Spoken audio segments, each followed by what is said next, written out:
Welcome back to ZBTV, and with wintertime just around the corner, I need to address yet another truck stop issue tonight on this episode of Truckin. My last episode was discussing broken faucets and feeding the sink. Well, on this one, we're going to talk about hot food coming up and how you can get hot food at any time, regardless of what the truck stop has, to prevent something like this.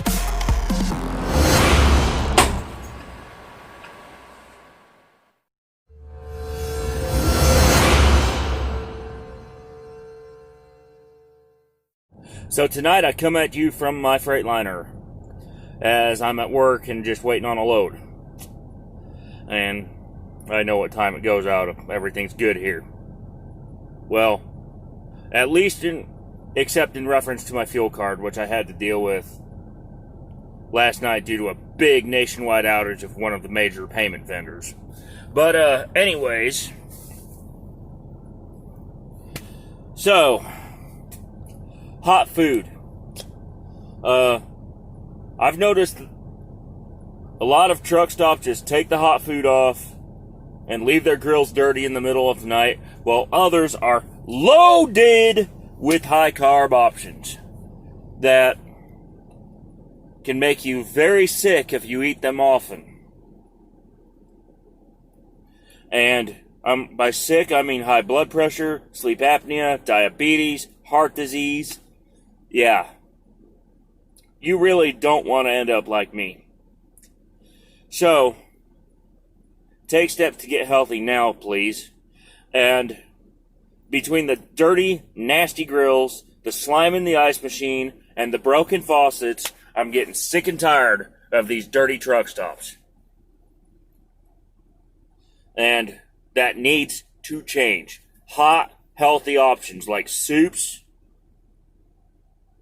for example, need to become available again. Let's make truck stops great again, and let's focus on how we can improve them no matter who ends up getting in office. So, first thing, if you buy stuff off the roller grill, try to get it bunless. Because those buns have 56 grams of carbs in them a piece. And it adds up real quick, especially with those 2-for-1 specials. Number 2, that big hunk of pizza, it's 80 grams of carbs. And I'm talking to myself here as well as to you, is I struggle because I love pizza. But these trucks, and when I turn the camera, you're going to see this problem, but their fridge ain't even big enough for one. Because let me open the fridge door just to show you.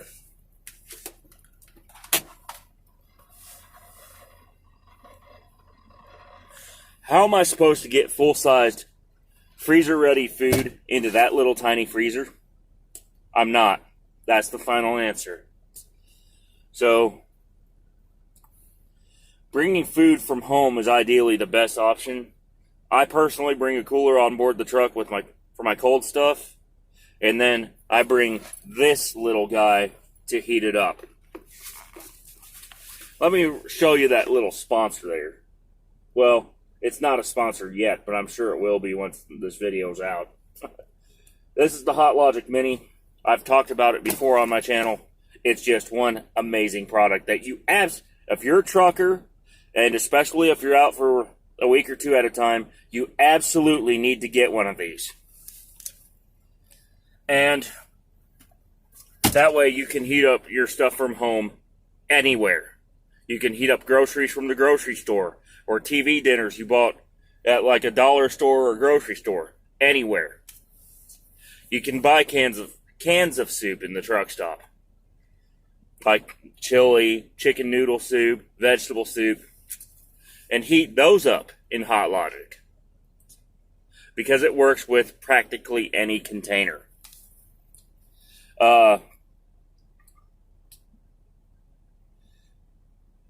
And that's just one way you can get hot food in the truck. Truck stops actually do carry products that allow you to reheat cold food. In addition to the Hot Logic I just shown you, which is not available in truck stops right now, there's also the Road Pro Stove to Go, which I do not have with me. I prefer the Hot Logic over that because, well, I've had burned food from the Stove to Go before. There's the, and it's also sold under the Max Burton brand name as well.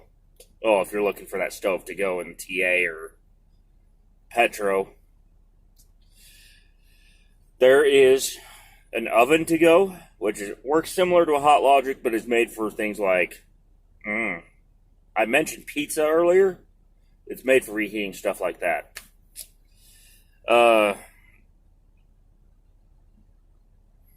As for coolers, there's a wide variety of coolers and fridges available. I'm fortunate because my truck has a fridge, and then I just have a small igloo along the side.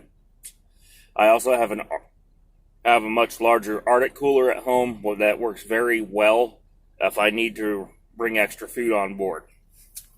But a lot of people don't have that kind of stuff and can't afford it, so that's why I mentioned the cheap igloo. 12-volt coolers. I've had good and bad luck with those. So if your truck doesn't have a built-in mini fridge like mine does, a 12-volt cooler is your next best option. But, and here's the big but, don't go for the ones at the truck stop, and don't go cheap. Because if you need to keep food cold, or if you need to heat it up right away, those ones from the truck stop just fall apart after a few months. They don't hold up in the truck. So go to your favorite sporting goods store or somewhere that specializes in this kind of stuff and actually get a more expensive model that uses a compressor, or just buy a mini fridge if you've got the space. Microwaves. Well, I'm going to point the camera up and show you where my microwave is.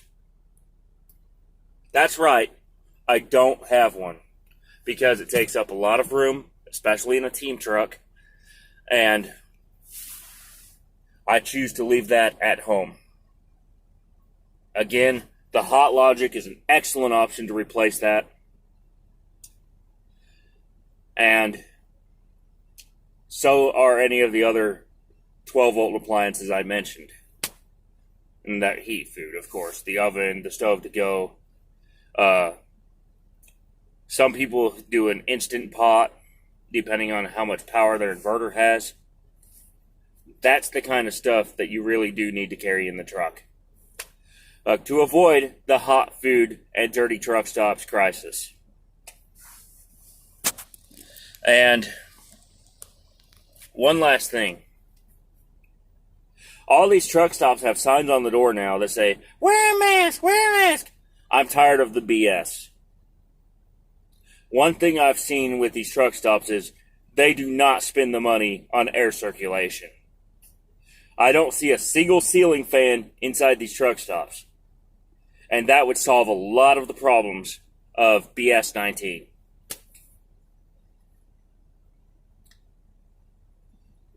They think that vents are enough. They're not. So, for these truck stop designers, I would encourage y'all to invest in this amazing efficiency upgrade, even if it means a little more maintenance on your part. Ceiling fans are cheap compared with getting sick with coat, BS-19, and not having adequate air circulation when stuff happens. So get on this already. And for you drivers out there who are hearing me talk about this, what that means is if you're going inside a truck stop, double your social distance and please triple it if you have to. And you've got the space. So that way, if someone comes in without a mask due to a breathing problem or whatever, that they can still be safe. And if you do go in without a mask, many of these truck stop operators are going to frown on that due to their local regulations and such. But some of y'all actually do have reasons. I realize that. And by the way, speaking of social distance, another dirty truck stop tactic I've seen in the last few years is the spread of these 25 and 50 stop truck stops. By stops, I meant parking spaces. They're woefully inadequate and filthy. Some of you drivers may be part of the problem. Please stop leaving your pee jugs on the lot. But for the rest of y'all, you need to convince these truck stop chains they need to go much, much bigger. We're talking stuff like Iowa 80 size bigger. And Pilot loves TA Petro, that means you. I know it's going to take a lot of investment, a lot of land acquisition, and a lot of space. But you need to give your truck stops more room for us drivers to park. It really is that simple sometimes.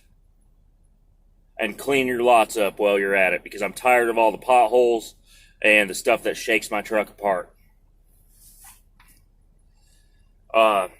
One last thing.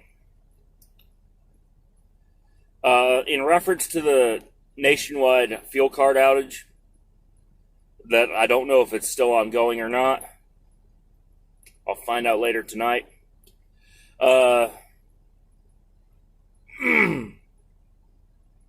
Just to let y'all know,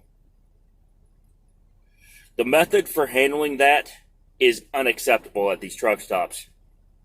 Because when the fuel cards pay at the pump feature goes down, it takes the cashier 30, 45, or even 60 minutes just to manually get through to somebody. And in the case of the relationship with EFS and Pilot Flying J, it's even worse. Because Pilot actually owns them, but they don't have enough customer service staff to handle such an outage, as demonstrated last night. So, yeah, I'm calling out EFS LLC, also known as Electronic Fund Source, and other similar fuel card businesses. You really need to step up your A game and make that hold time 0. Maybe look to the T-Mobile teams of experts, or similar teams from AT&T's Cricket Wireless division as an example,